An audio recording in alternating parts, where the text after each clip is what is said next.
Thank you. Wow, what a great move. Great. Great crowd tonight. Or as Rodney says, great crowd. Great crowd. You're all expecting a show, aren't you? This is The Tonight Show, featuring comedy, music, and talk. But we have no band, so we have no music. I've read the monologue. We have no comedy. So why don't you just talk to each other? I want to get it over with. What's going on? Is there some special... No, they're just special excited. They're group or very happy something? to see you.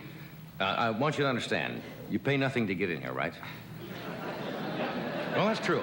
You see, there's a law or something that you cannot charge for television or radio shows, so you're under no obligation to laugh during the monologue. Just as I'm under no obligation to go out and put out the fire in your car. So, there's a 52 Mercury going up out there, whoever has it. You sound very good tonight. We had a tough group last night. Mean, sadistic audience last night. Surly group last night. The kind of people that would sneak into a massage parlor and give everybody a shot of Novocaine.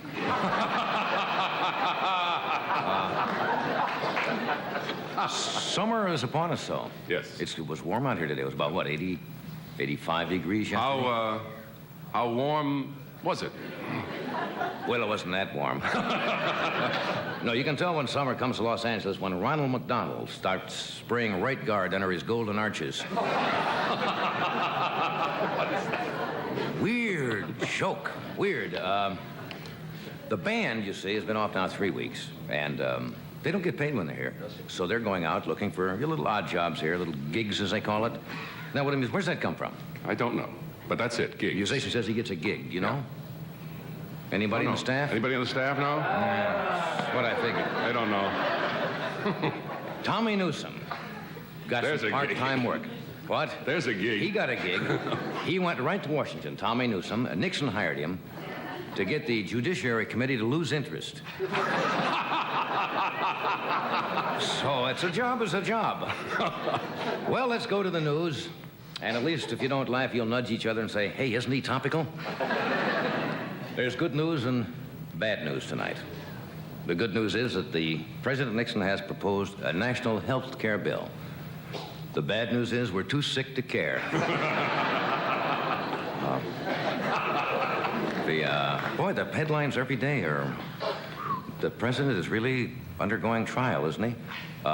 James St. Clair, the president's lawyer, came up with a new device to try to fend off impeachment today. He claims the Constitution says a man is innocent until he's proven president. It's a little tricky legal stuff there, and that's why St. Clair didn't get a laugh either. But it's very topical. What? Very topical. You see them nudge each other and say, I told you that's what was going to happen. A lot of nudging from here on out. You know what we're selling Moscow now? Pepsi-Cola. It was in the paper. The United States is now selling, and it's a big hit. Pepsi-Cola is a big hit in Russia. And the reason they got Pepsi instead of Coca-Cola is because the Russians already got the real thing, the wheat deal.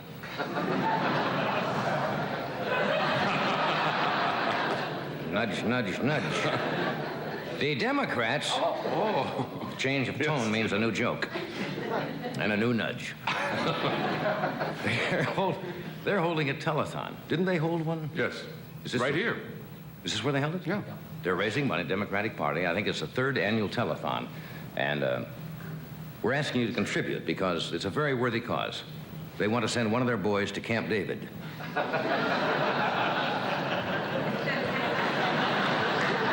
But President Nixon still has his supporters. Do you know in Whittier, California, they're building a Richard Nixon memorial? It's called the I'm Not a Crook Park.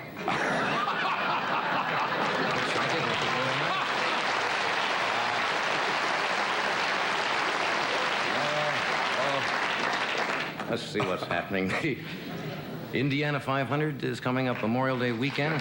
Yeah. From Indiana?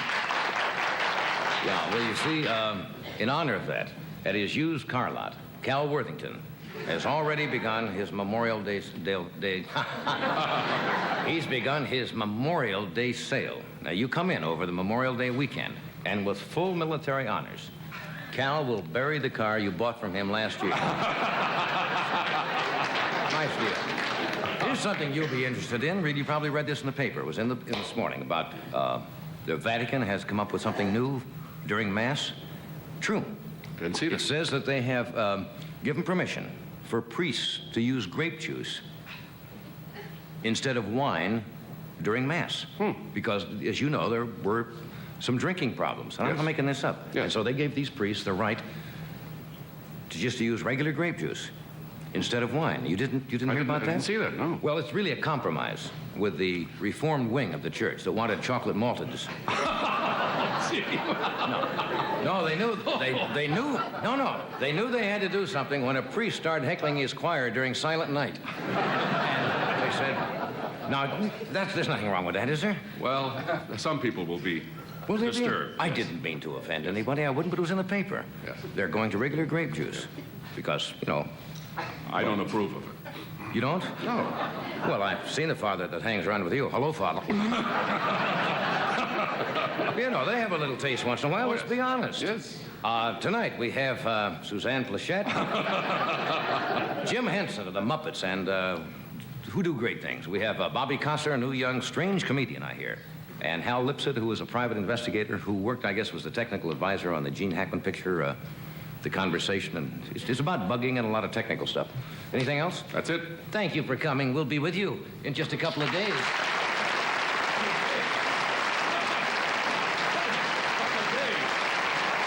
Couple of days.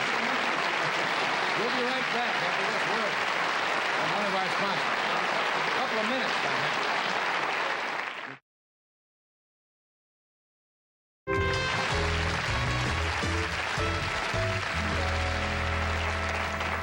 I thought you were going to pull a gun on me. Oh, you went in there. My time, yes. They've announced some of the Emmys, as you know. They've got a very strange all structure this year for the Emmy Awards. They're going to be presented, I guess, I should know. I'm going to MC it. Yes, next Tuesday. Tuesday night on NBC, 6 to 8 6 o'clock Pacific out time, here. What? 8 Central, 9 Eastern. I never could get that straight, but Yeah. that's when it's going to be shown, and they're presenting the Emmys. Some have been presented already in various categories. The best of the Emmys will be presented on that show. It's a very I strange. saw Dinah Shaw the other night. She's already won her Emmy, but she's in competition again. She already won an Emmy and is canceled. Yes.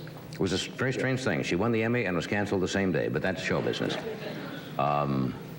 Writing, I think the Hollywood Squares was up for best writing on a daytime show. Really? What? I'm telling you, best writing on a daytime game show. What was that? Good afternoon, ladies and gentlemen. Yeah, I don't know. What do you write for that? Paul Lynn to Block. They got an Emmy for that. Well, anyway, it's been There under... must be a reason why you brought all this up. Yes, there is. There have been so many different categories. And there was a lawsuit filed against to even try to stop the Emmy cast because actors who did one show a year felt that they should have a category as Best Supporting Actor. Right. Not as a major star, but the actors wanted to also be up for an award who did one appearance, say, on a Cannon or a police story or whatever. So the whole thing is Yes. very strange. We have some awards that we think should also be in here. Included in the telecast on Tuesday? They are not included in the Oh. telecast, but they should have been. Right. They're little special types of awards. For example, Best Costume Construction. We're giving an award to. We can't call it an Emmy. What can we call it? A Timmy. A Timmy. A Timmy Award. Best Costume Construction goes to the Kaiser Steel Company for reinforcing Cannon's underwear. They should have had... Sure. Oh. That should have been a Timmy gotta get Award. recognition. A Timmy to the most daring news reporting goes to eyewitness news reporter Judd Armhead. That's right. Who attempted to give an in-depth interview of a suicide victim from a 20-story building on the way down. He receives his award posthumously. Judd also got an award for Best In-Depth Interview. Somewhere between 3 and 4 feet below the sidewalk. But it's good luck, Judd. A Timmy Award to the most convincing religious show goes to a man who ordained himself, the not quite Reverend Bruno Stompanato, who sermonizes with a good book in his fist on the show Lamp Unto Your Face. That's right. Most unusual sports coverage goes to ABC's Wide World of Sports for televising the nudist Winter Olympics, featuring slow-motion stop-action footage of slalom skier Helmut Hickelgruber, who missed every single gate and ruined the games, and his marriage, and a Saturday night in Berlin that he had coming up. The most imaginative method of canceling a show goes to NBC, who subtly informed Dinah Shore that her show was canceled by booking Yul Gibbons as her final guest and having him eat her set. The dullest, a Timmy award to the dullest talk show guest was Arthur Norman Freck, who wrote the book Breakfast at Woolworth's. He was Mike Douglas's guest when Mike took his show to Barstow for the Yucca Festival. Mr. Freck was so dull that Alan Ludden and Betty White actually stopped smiling and then joined co-hostess Anita Bryant in slapping the man around with his book. I want to tell you,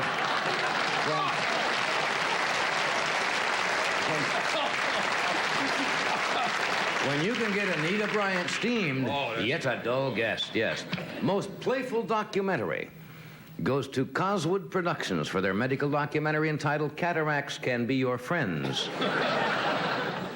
The most jovial newscast, and don't those bug you, goes to NBC anchorman Tom Snicker and sportscaster Ross Porterhead, who segued from the hockey scores to an air crash that took 97 lives with the line, "Speaking of hockey pucks, how about the pilot who made a one-point landing right into the Rockies? Yuck, yuck, yuck." The most annoying quiz show host goes to Monty Hall for letting a contestant go to the bathroom only if she could guess if it was behind door number 1, door number 2, or door number 3. Monty shouldn't do that. Best movie made for television goes to Day After Tomorrow Productions, the company that is so far ahead of its time that nobody cares for their film A Man Called Yutzman, about a frontier veterinary dentist who went around Wyoming, straightening cattle's teeth until someone caught him doing it and chased him to Montana. He wasn't supposed to do that. The most relevant cartoon show about a dock worker and his dopey family called Wait Till Your Father Gets a Hernia. It just was, those are some of the Timmy Awards that are not given, and we think we should have given them.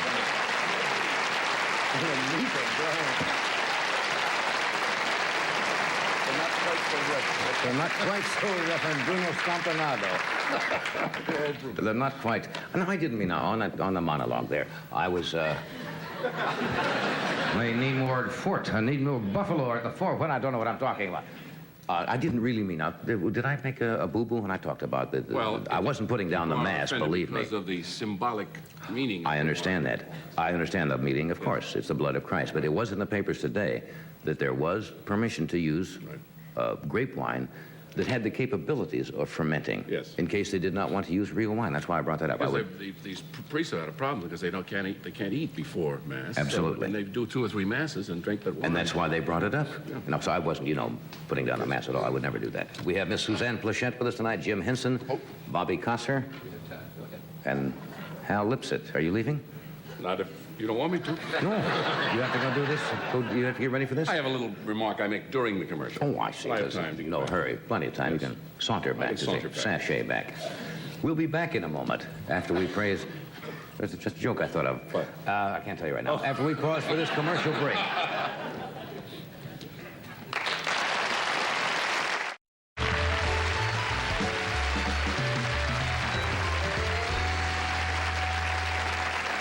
My first guest. He is my first guest. Yes. We haven't had a guest yet, have we? No. But we have, what are you laughing at, Fred? I know we haven't had a guest yet, but we get talking out here and sometimes I forget. She is also one of your best guests. She is. She is one of the most outgoing, honest people I know. She's really a delight and talented, too. And always has something to say. Yes. Which helps when you're... Excuse me? Oh, there she is right now. She has something to say even when she's not on. That's why she's a good guest. She starts talking before she gets on, which, of course, usually ruins the interview because she does all of it. But Suzanne Plachette. Yes.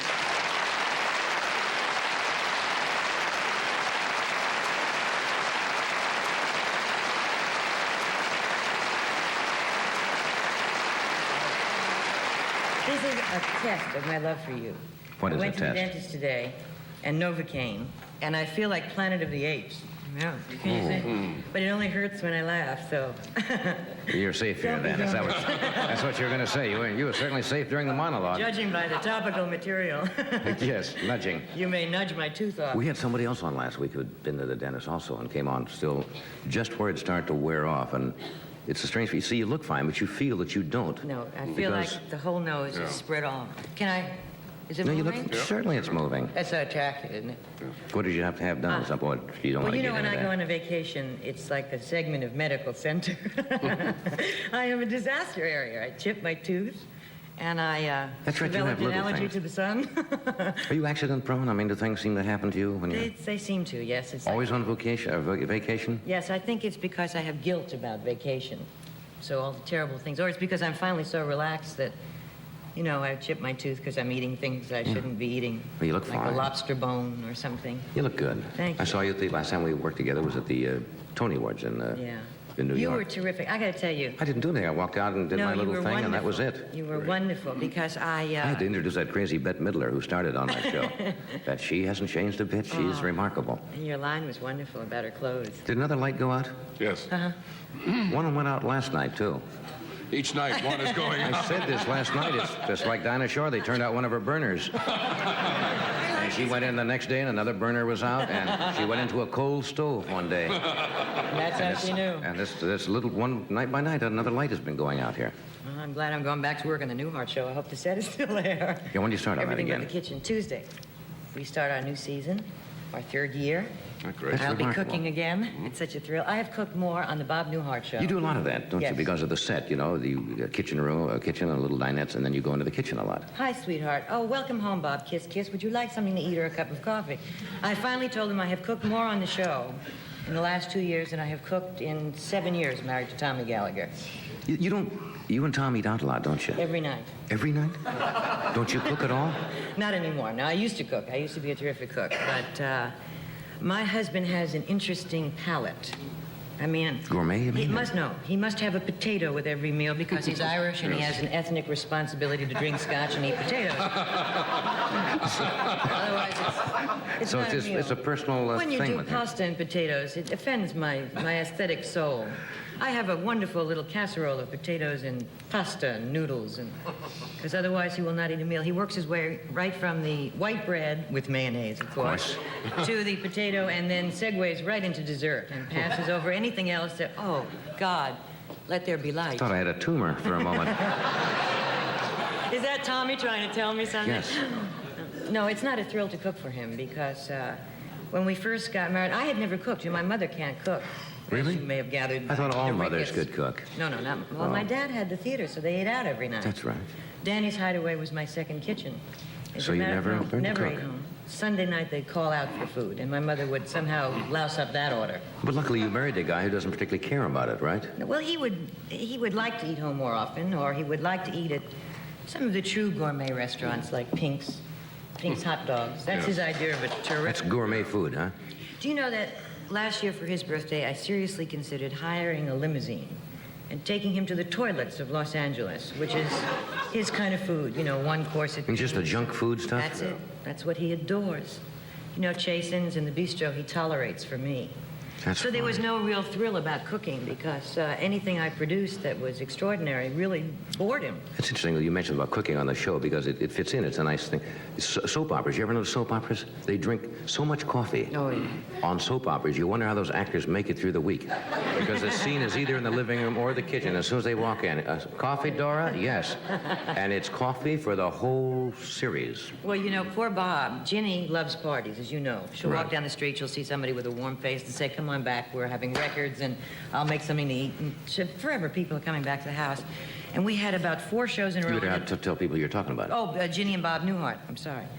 And we had about 4 shows in a row. In order to get everybody into the show, it had to take place in our living room. Therefore, there was some kind of party. And Bob said, I mean, it's Ginny. Wherever, you know, he's got it all week there and then on our show. And every night's a party, you know.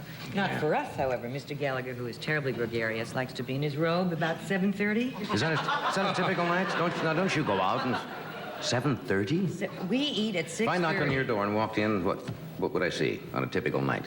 I mean, before I had a chance to comb my Never hair. mind that. I mean, just generally. You would see me in a robe Mr. Gallagher in a robe, and if I didn't know it was you, I would have on those knitted woolen booties, you know, which is That's an so evening at home, elegant. huh? Yeah. Ava Gabor tells me I should get my act together with feathers and things, but I once tried that and I burned a hole in my peignoir. It didn't work out. Oh, good. And I think I look elegant, but somehow it's what's wrong with this picture, everything. And Tommy looks like the Duke of Windsor in a seersucker robe, you know. Yeah. I mean, it doesn't even have to have the thing hanging out of the pocket. You know it should be there. Yeah. His body is perfect. Sitting with a baked potato. With a baked potato and a bottle of... that's just a prop. The man doesn't Of drink. course, Just I know. Just unfermented occasionally. grape juice. How is the intrepid flyer? I kid him all the time, and I probably shouldn't because it's real for him. But I had to make a trip with you when you were flying once to Las Vegas, and Mr. Gallagher was on the plane. And you could tell he was on the plane because the whimpering alone filtered back clear into the tourist section. The whimpering, and little things like we're going to crash. You know, the Wright brothers, God wasn't meant, and all of these things. He really goes bananas, doesn't Well, he? we flew to New York because we had no choice. But then he That's started where we were headed. telling me the wonders of train travel, and that it might be something that will not be in our life, in our children's life, and we should. So we took the train from New York to Miami, which was our next stop. And I mean, he was so panicked. It was silly, and I do love the trains. And we got on at, I think, 4 o'clock in the afternoon, and got off at 3 the next day. They had the dining cars. What he didn't tell me is the reason he really wanted to go was the menu on the train. Oh. Fried chicken, Baked candied potatoes. yams, sugar-cured ham, peanut butter soup, you know. I got off now. I tell Peanut you, butter soup. Peanut butter soup. These were just a few little things.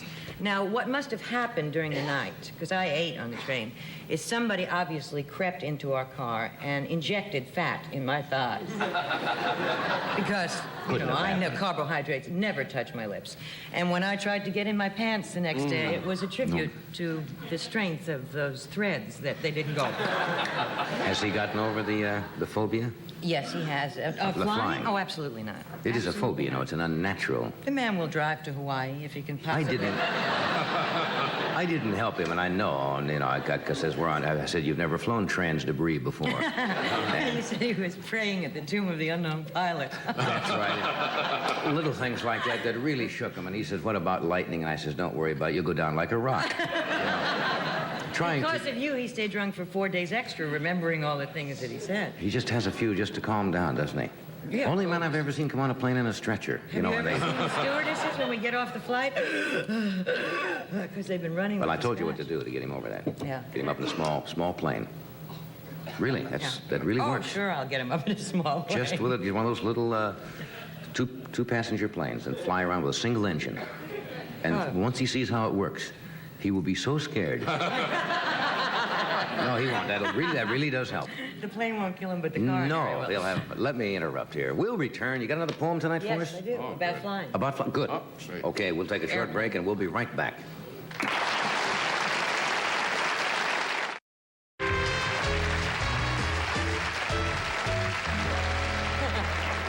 Just dancing, Bob. You said do people still go dancing? But it's mainly discotheques. You mean dancing where you hold and Yeah, and dip. Do ballroom? you still dip? When I've had a little too much sometimes, I will dip just a little bit. No, we've only danced, I think, in our 10 years of a relationship 4 times. And once I followed Tommy to the men's room. And he just dipped and went in, and that was it. And I consider that a dance. Well, it's mainly discotheques now, right? I love to dance. Yeah. You got a poem about flying About since we were on flying. the subject? We'll blow another sponsor for you. Oh, no, but we're not. Now, I must tell you that I think my husband is fantastic because he goes, in spite of it. So this is done with love. Oh, how I pity those others like I, wed to a spouse who's frightened to fly. For every vacation is met with the wail that he is not going, and that's without fail. You plead and implore, citing virtues of travel, while all of his psyche you try to unravel. While you opt for places gorgeous and far, his only choices are those reached by car. And he tells you he's psychic and you'll crash for sure, while you go on reading another brochure. And you tempt him with places he'll love without fail, but he only responds to the ones reached by rail. And then, in all fairness, he's certain to note that he's willing to go to resorts reached by boat. But time of the essence, though it isn't fair, only allows you to travel by air. So you must endure the threats of divorce, knowing the while that he's going, of course. So just buy the tickets and keep them well hidden, and expect a few moments of feeling guilt-ridden. and endure all the anger, the threats, and the nags, but all of the while keep packing those bags and gear up for battle night after night for at least one full week before scheduled flight. The day of the journey, don't get in a funk if he feels obliged to get painfully drunk. And while you're in flight, you'll make your excuses to the others around for his muttered abuses. Just keep in mind, when the wheels touch the ground, his brain will return to being quite sound. Then relax and enjoy your fabulous day and love him to death by night and by day. For though it's a horror to have to go through, remember he's there, because it matters to you. That's very sweet.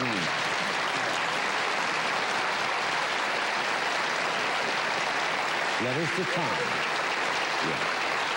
I have quite a collection. You know, I've asked you before, did you ever bind these up in some kind of a little book? I have a book for him. Some of them are really for him that I've never That read you on the wouldn't air wanna- because, Oh, whoopee time, right? I see. But he was very sweet, and I didn't mind taking the train, and we wound up in Miami and had a terrific time. Except the problem in Miami is that we have so many friends there now. You know, what starts out to be a rest, because when it was just our friends, the Ralports, it was terrific. We stay with them, and the boys go on the boat, and Patty and I Now you have shop. to socialize. Now it's everybody, and they cook for us, and they take care of us. So when we came back, we went to Palm Springs for 4 days relax. for a rest. Yeah. Do you have any, now, Tommy suffers from, I don't know what that phobia would be called, fear of flying. I really don't know. Chicken.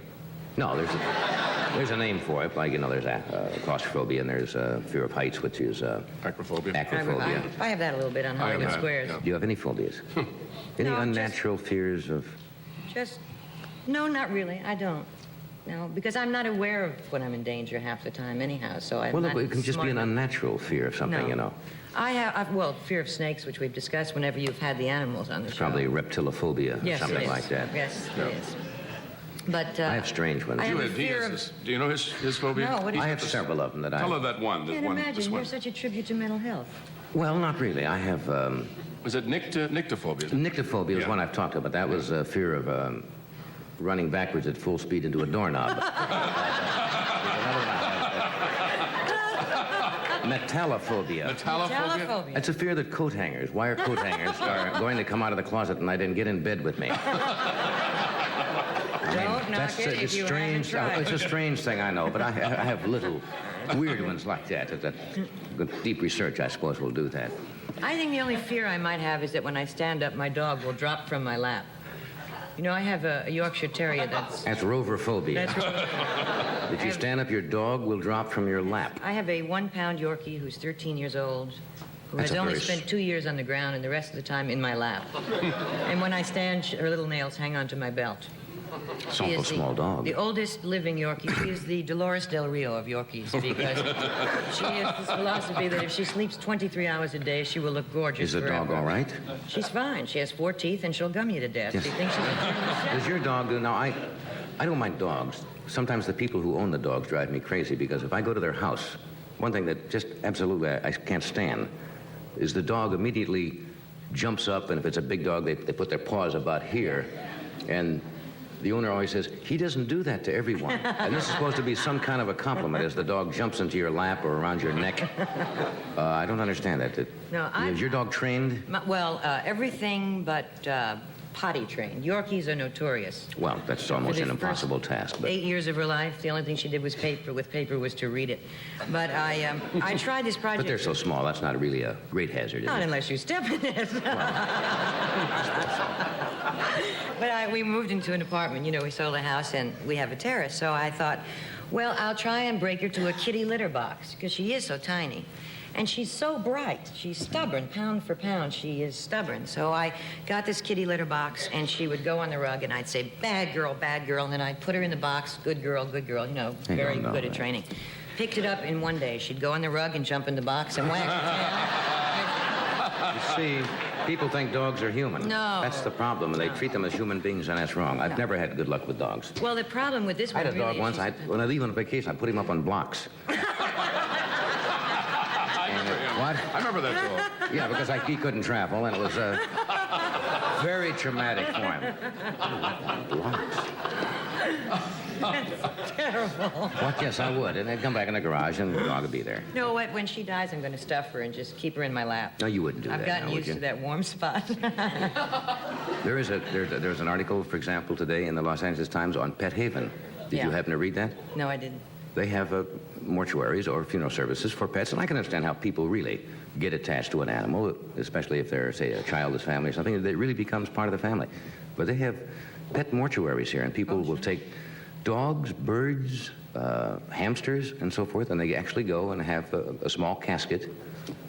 And apparently, this seems a little strange Yeah. with No. everything that's going on. You think the money might be better spent I think doing so. something else, but they actually do have service. And you read this morning, and a little redwood casket about this big for a cat, and with a marker. But you know, It pets sounds just a little strange. Pets become companions and people. Yeah, I understand that. I mean, when I did the poem about the big dog, you know, the reaction was phenomenal, and the letters that people sent with pictures of their dogs and stories, and it was very emotional, very touching. Yeah, I never had good luck.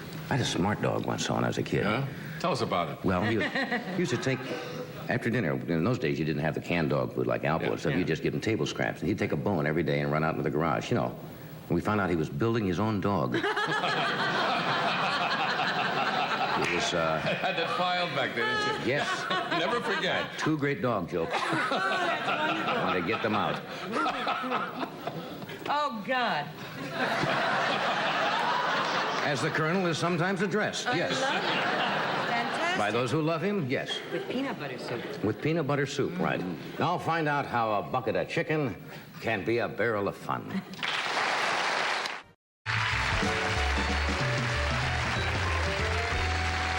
We are back. The Muppets are very well known. The gentleman who was the originator of the troupe is called Jim Jensen, and they do absolutely the most inventive, originating things you'll ever see in your whole life. And they're with us again tonight. Would you welcome Jim Henson and the Muppets?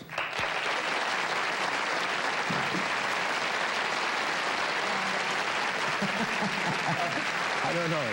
I guess the adults never stop being kids, right? Is that why you got involved in something like this? Kids are just, well, they say grown-ups are an eyelash away from children all the time, or an eye blink away. I guess so. There's some children in all of us, I guess. Yeah, well, it's a good thing. And you got your friend Kermit here with you tonight, huh? Yes, I brought old Kermit out. Kermit, I love Kermit. Did you fly? Thank you. It's a pleasure to be here. Yes. Did you, Thank you. Hello out there. Got a lot of pigs in the audience. Yeah.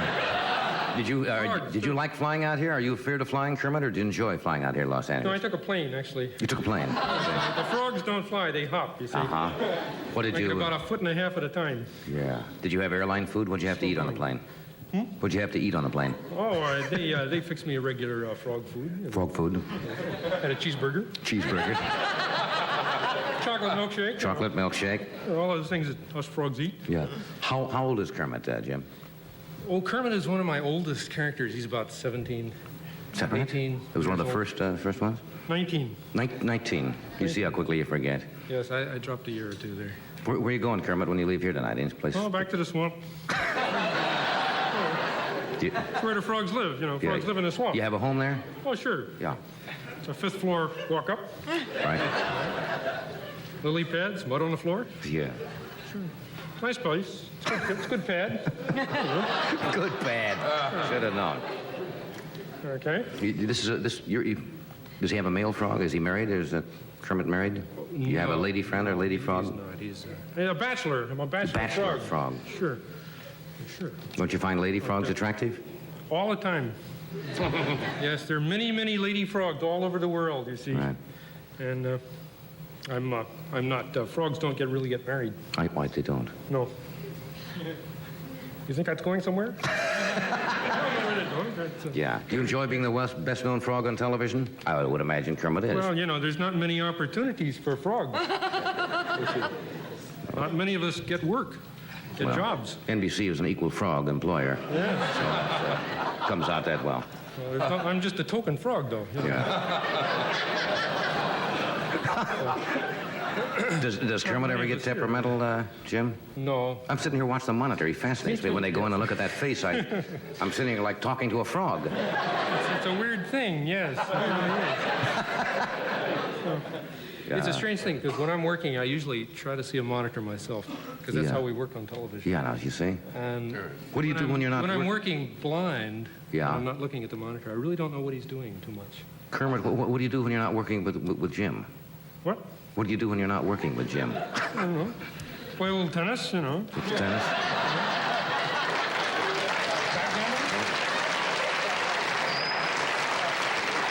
Suppose you'll play a little leap human once in a while or something like that? I know, just thought of it as a bad It's a joke, very Kermit. insulting sort of thing to Yes, say. it is. I'm trying to apologize for that. Right, it's an anti-frog joke. Yeah. You're going to hear it from the frogs on that one. Your kids, are they into the puppetry? It's not really puppetry, is it? It's a... Sure. It is? Yeah.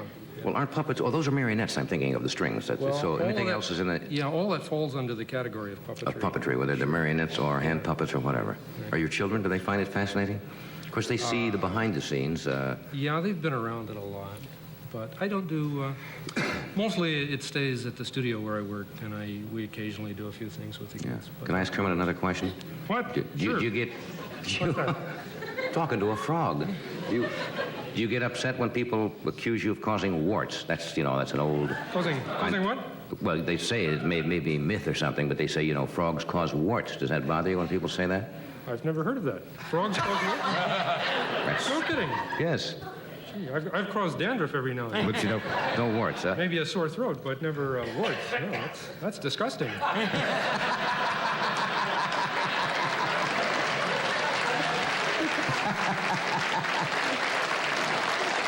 There's something insane about sitting talking to a frog. I don't know what it is, but you get caught up in it.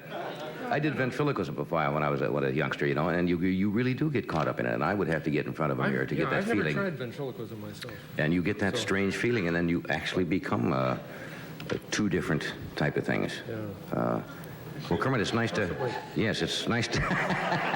It's nice to see you again, Kermit, and... Thank you. It's a pleasure to be here. And I know you're going to leave with Jim, but I understand before you go tonight, you're going to do something else for us? Yes, we have one other thing that I'm doing with Frank Oz, who's working with me here tonight. Right.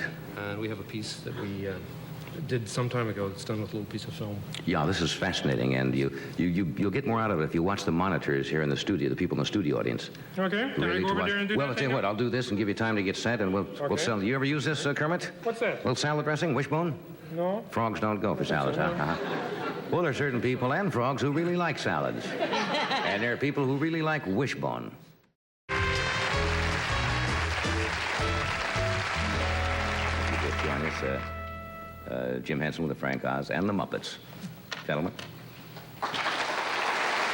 When learning the art of visual thinking, start with simple things. Try practicing with letters or numbers. All right, here we go. X. Hey, it worked. Now let's try another. W.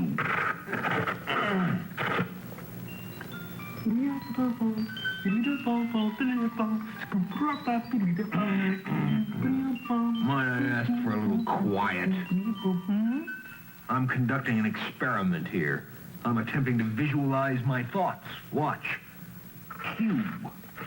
You understand? Oh, man, do I understand? Like that's my scene. You see, because I am a bona fide, true blue, guarantee your money back visual thinker. Watch. I say it's true.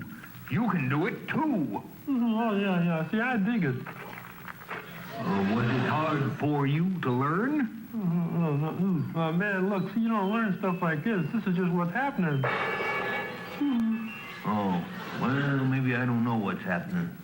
You said it, not me. At any rate, I'll be using visual thinking to help me remember things, like mathematical formulae. Uh-huh. Isn't that helpful? Well, it might be helpful, but it doesn't swing. Oh, I see. Well, how do you use visual thinking? Oh, I'll show you, baby. Now, see, just follow me. Do what I do. All right. Well, think of something nice, see, like, like birds in the trees. Birds. Yeah, little birds. Or maybe like flowers that bloom in the spring. Tra-la, tra-la. Flowers. Oh, yeah. Or maybe think of some beautiful young chick. Chick. Oh, Oh, no, cool it. See, listen, man, you're being too literal. What you need is a lesson in abstract thinking. Oh? Yeah, sure. See, watch this. Now, see, first you really have to let go. You sort of unwind into the cosmic infinity of everything, see? And you go, Wow, you are weird. You know, the funny thing about abstract thinking is that you can't get away from it, see? You go over this way, or you go over this way, and it sort of follows you like. It kind of bugs you then. Yeah, I think you're getting the point. To get rid of an abstract thought, you have to erase it by thinking backwards. Comme ça. There. Great. Let me do one now. Okay, baby, you give it a whirl. Just sort of let yourself go. Yeah. Into the cosmic infinity. Yeah. Boop, bap, boop, pop, pop, boop, honk, honk, tweet, tweet, wap, wap, Look at him go there. wap, wap, snoo, scooby-doo, wap, another fudge. There. Oh, that's not bad for a beginner. Now just erase it by thinking it backwards. Right.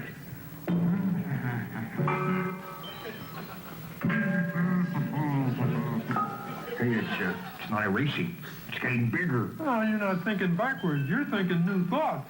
Well, let me try again. Oh,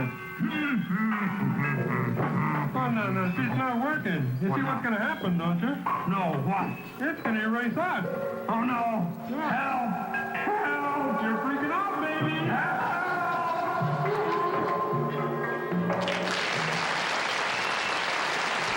Jim Henson. Al, come out.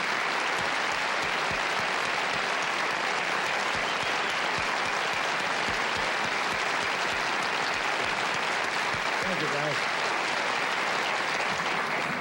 That is just super stuff, isn't it? Wonderful. Boy, the creativity and imagination, we could use a lot more thinking like that around. We have Bobby Kosser with us and Hal Lipsett, and we'll continue after a message from one of our sponsors.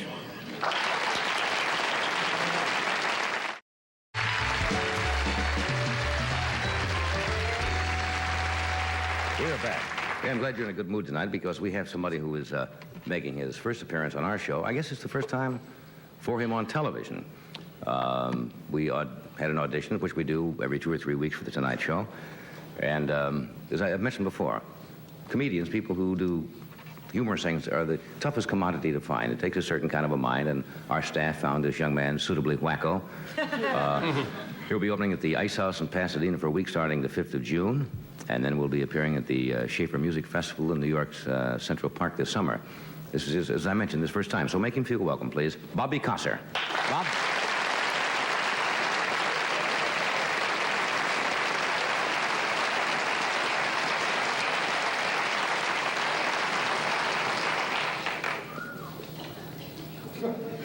I don't want you people to think I've got a bad attitude, but I usually get more applause than that.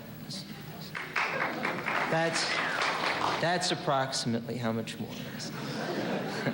I hope I don't appear to be nervous this evening, but I'm supposed to be getting married right this second while I'm standing here. That's the reason for the outfit. I don't want to get married. Nobody wants to pay for the wedding. Girl's parents finally agreed to pay for the wedding, but they can't stand me. And because they're so cheap, they want to hold the wedding reception in a McDonald's. I wouldn't mind, except they want my family to sit at the counter. My father has a bad back. He said he's not going to sit at the counter. He just doesn't want to know about it. He'd rather get something to go. But it's an extra 50 cents for the container, and her parents don't want to pay it, so it's just not working out. I should have expected the worst when her parents gave us a terrible engagement present. You know, usually you hope from parents you're going to get a car for an engagement present, money, furniture. Her parents gave us 9 crummy record albums. I didn't even have time to enjoy them. I sat down, started to listen. I got a notice in the mail saying I'd have to buy 3 albums a month for the next 5 years. I'm just as glad it's not working out anyway, because my mother always looks ridiculous at those things, you know. Every time my mother goes to a wedding, she always dyes her shoes, her pocketbook, and her hair the same color. I don't think my parents would have gone anyway. That's the truth. I don't think they would have gone anyway, because as much as her parents can't stand me, my parents really hate me. But my parents don't get along with each other, you know. They can't stand each other. And I don't like them. So I can really relate to their problems. But what they wanted to do, in spite of all their problems, because they've been together for so long, was that they wanted to have children anyway. So they'd have a chance to abuse something besides themselves. But they didn't want to have their own children, because he didn't love her enough to have a baby with her, and she didn't want to have his baby. So what they wanted to do is they wanted to adopt children. But because something was wrong with my father's ear, they weren't allowed to adopt children. They had to have their own children. As a result, they always resented me for not being adopted.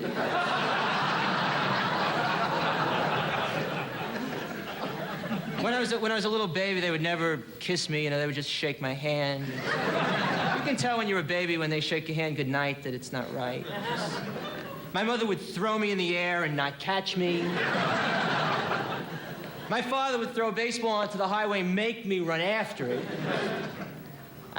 I'm glad it's not working out. I don't really think if it did, I could have married her anyway, because I don't have a big enough apartment for the girl and myself. I can't afford it. I've got what's known as a junior studio. The front door opens up into a couch, which opens up into a bed, which closes into a closet. No bathroom, just a box of kitty litter on the windowsill. But I'll tell you, our biggest problem was a sexual problem. That's the truth. You look at me, I'm sure you can't imagine I have a sexual problem. But I'm willing to admit it, you know, I really do. You know, usually today, 1974 is sexual revolution, all that. Nobody admits sexual problems. If you ever go to a party, if you ever hear a girl say, "Shh, I could really dig a guy." Every guy's like Superman, you know. If I don't get sex 12 times a day, I get headaches. Always hear stuff like that, right? It's not in the books, man. Those people are lying. Usually they're the worst. Just back away from them, you know. I'll admit to one problem I have. Usually when people reach that ultimate sexual moment, when they feel like they're fading into another world, they can control themselves. They go, "Oh, I love you, you know, whatever they do, right? When I reach that point, I can't control myself. I just go, "Ah!" like that. It really scares the girl, especially if her eyes are closed. She rips her hair out, bangs her head against the side of the bed. All the dogs in the neighborhood bark. And people pull alarms. 3 times the police broke in because they thought someone was being raped. You know. She said she's not going to put up with it anymore. And I'm really surprised because I'm phenomenal. If I don't get sex 12 times a day, I get headaches and can't even perform. She's worse than I am. She's got her own sexual problems. She's really into giving hickeys. I don't know if anybody has said that. Big black purple welts. Look at me. Do I need big black purple? You know, and she's really into, 12 in a row across your neck. Calls them hickey necklaces. She thinks she's the hickey jeweler, you know. I can't give a hickey if I bite down like a vice. Suck as hard as I can. The mark I leave washes off in the shower.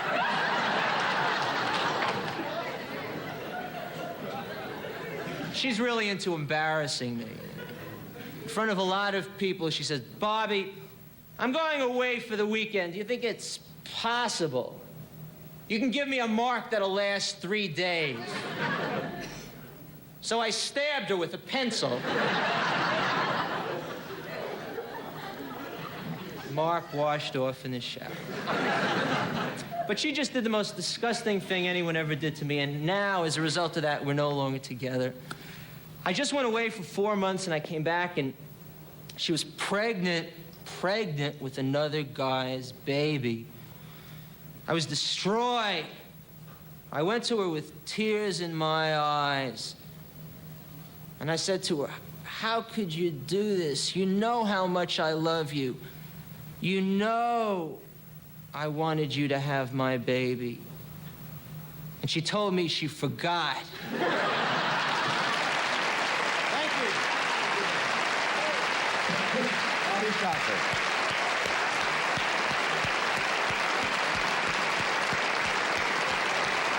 Thank you, Bob. Bobby Carson. You're right. He's totally wacko. We'll be back with Hal Lipsett, private investigator about bugging and electronic surveillance in just a moment. Our next guest is Mr. Hal Lipsett. It should be rather interesting with a lot of people. Well, Orwell's book, 1984, Big Brother is going to be watching, maybe coming closer and closer. He is the technical advisor, was on the film The Conversation, starring Gene Hackman, which is a film which deals with all the methods of electronic surveillance, and he's been a private investigator in his own business for 28 years. Would you welcome Hal Lipsett?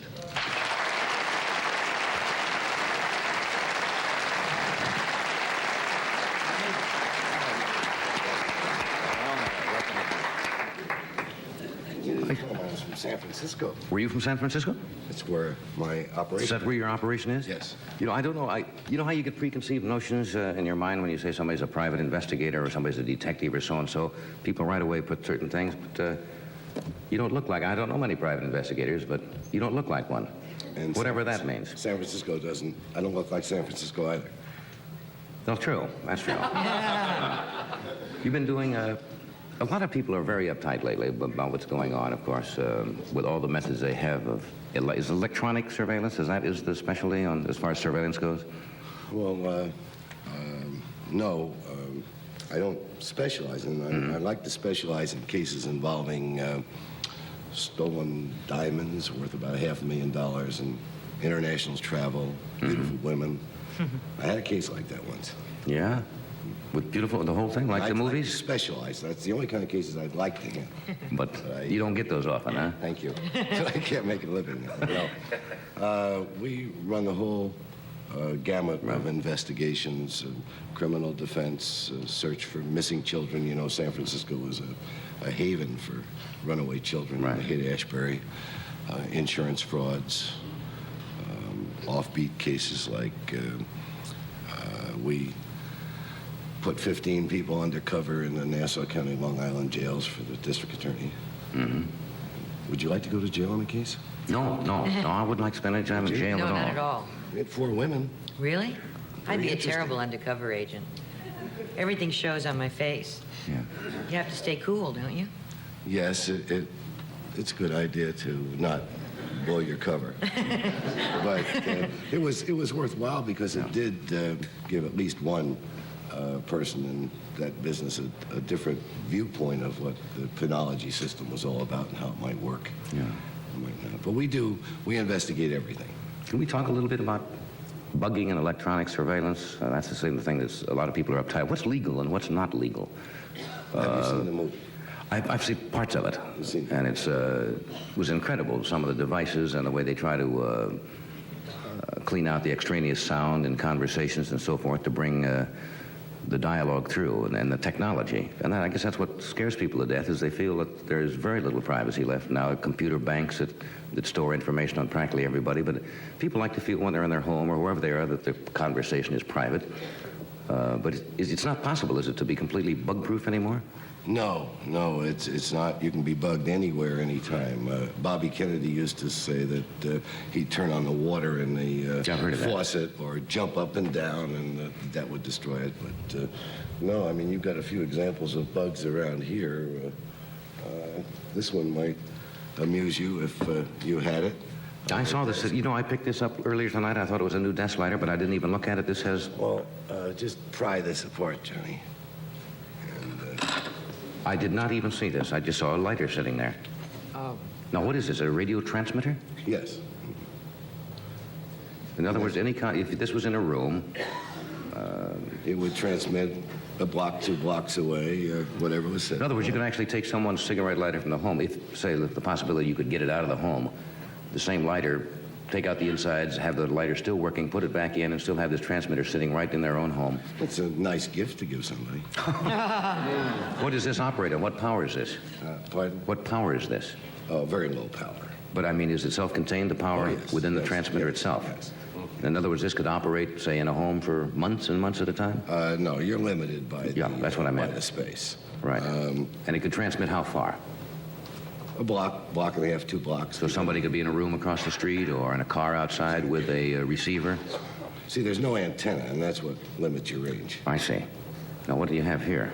Well, that's a nice book that belongs in everybody's library. That's the city directory of Marysville, Yuba City.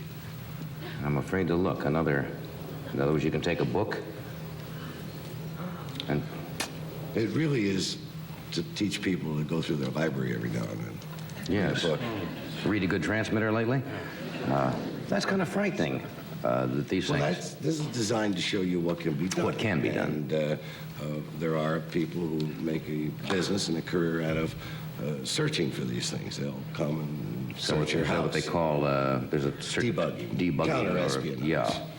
Counter-espionage. I understand a lot of corporations do that frequently. They'll have somebody come in maybe once a month to make sure that there are no electronic bugs in there. Well, in the categories where people have do bids, price bidding, where that's important, or geologists are figuring what area to go in the oil industry. It has to be something fairly major where listening to what went on in the boardroom or in the conference rooms would be of industrial espionage benefit to be worthwhile to have somebody. Now, let me ask you this, Hal. Suppose some company wanted to eavesdrop on another company's plans, and they planted something like this. Where do they stand legally? Outside of being morally wrong, obviously, of eavesdropping on somebody's private conversations, where does the law? The law is definitely that you cannot do it. Both federal law and state law forbids even the possession of items like this. We've had to take a vital piece of each one of these transmitters and remove them, or you and I would be breaking the law right now. I see. Even the possession of this kind of a device would be illegal. Just the mere possession of them is against the law, both federally and state law. Mm-hmm. Now, what happens in the law is very strong. As I say in the movie, everything that Harry Call, the investigator who is the electronic surveillance specialist in the movie, everything he does is illegal for anyone except the government to do. Really, it's broken down into one-party consent and two-party consent in recordings. It is legal for anybody to record a show like we're doing. Right. In federal law permits one-party consent recordings. If I, as an investigator, go in to interview a witness, and I'm representing you because you've been charged with a crime, and I go to talk to Suzanne, who is a vital witness in the case. Anywhere else except California, I can secretly record my interview. Federal law permits it. California law says I can't do it, and that leads to some inequities. But under no circumstances am I allowed to record the two of them talking without the consent of either one of them. Then this leads me to one question now. Is anyone within their right, let's say the president, for example, who recorded conversations in the White House without the knowledge of the other powers, and including heads of states and so forth, like that's your home. If I did it in my home without other people's consent, is that all right to do without their permission? Not in California. Not in California. In other words, if the president had done that in the state of California, unless you accept San Clemente as part of California, which there's been some discussion. The president does and doesn't. The president doesn't, but you and I do. So if he had done that in the state of California, he would have been breaking the law. I see, even in your own home. That's without the permission of the other party, without his knowledge. Your telephone. And don't get confused by bugging and wiretapping. Bugging is just the recording or preserving of a conversation between two people when they're together. Mm-hmm. And wiretapping refers to making a recording of a telephone conversation. I see. It didn't originally, but that's what it means now. So that is a difference when you say bugging and a tapping where you have to put a device on. In the old days, it meant you cut into the wires and put something. They don't even have to do that anymore, do they? Can't they put what they call just lay a thing next to the telephone It wire? doesn't even have to be right next to it anymore. Induction coil. Induction coil, and Just it remember picks those up. great Elliot Ness movies where the wire ran out and down the table leg and around down to the cellar. Oh, and they had a guy up, and they had a guy up on the in a telephone uniform on the pole doing all this stuff. Now they can walk in and drop a little device next to the telephone line without even touching it, really, and can, by induction, pick up the conversation on that line, can't they? Easiest, you can walk in and unscrew the Mouthpiece? and take out the little microphone that's there and throw in yours. And Which looks back on. exactly the same, doesn't it, almost? Except it's all, Minor well, to the average person. Yes. Would not know the difference. And that becomes a transmitter. That's fascinating. Let me interrupt a second. We'll be back and follow up on this in just 1 minute.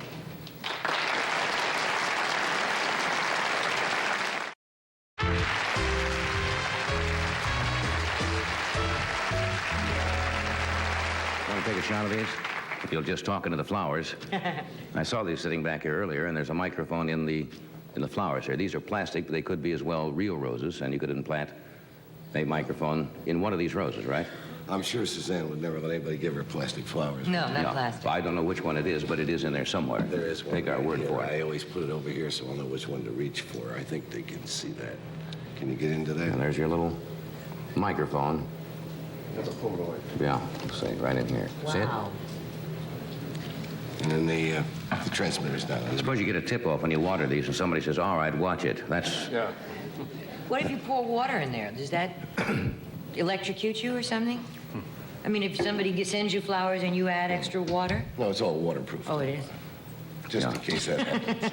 A lot of investigators now are working more in criminal defense, are they not? Yes, that's a good thing, and the government is now, of course, paying for it. I think there are some inequities in the situation that has multi-millions of dollars going in police budgets, and the man who is accused of a crime under our system, where you're innocent until proven guilty, has only his lawyer and investigator to prove his innocence. Most people, of course, never get into that position of being accused of a crime, and when you work in an area like this, of course, you're more familiar with it, but it's very important to someone who gets pulled out of bed and said you're under arrest and thrown in jail for something that they had nothing to do with. In other words, you're saying that very often the client doesn't have the privileges or the access that the police has in trying to defend himself, that they have to prosecute. They have none of it. It's nice to have you here with us tonight, Hal. No more bugs around? Are we all clean now? We're all clean. Place has been swept. That's the word I was looking for, I think they call it. We're going to sweep the room. Suzanne, thank you. Thank you, Don. Thank you. I'm humbled by that applause.